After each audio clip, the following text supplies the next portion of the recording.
Bon, alors qu'est-ce qu'on a là? Donc bon, là on voit qu'on a quand même quelques trichoptères.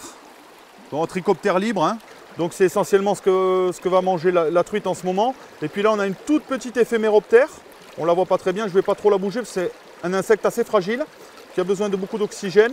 Donc voilà, hein, c'est les deux types d'insectes qu'on va trouver au fond de la rivière. Il y en a bien sûr une multitude.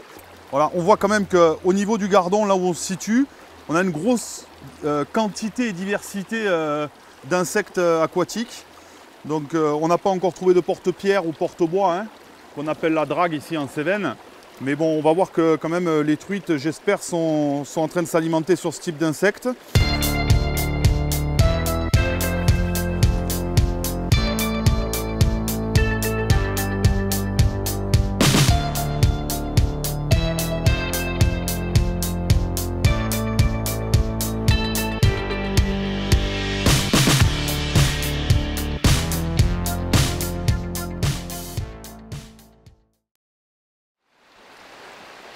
On va pêcher en nymphotoque.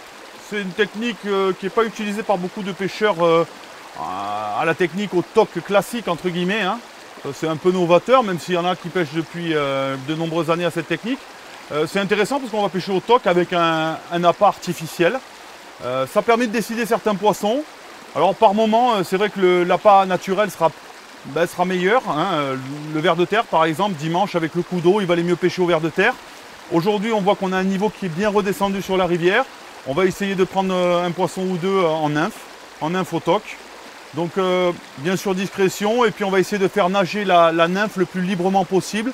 Essayer d'avoir une belle dérive.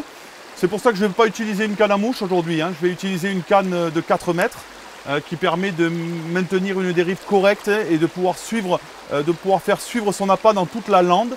Je pense qu'on est plus performant dans la présentation avec une canne au toc qu'avec une canne à mouche.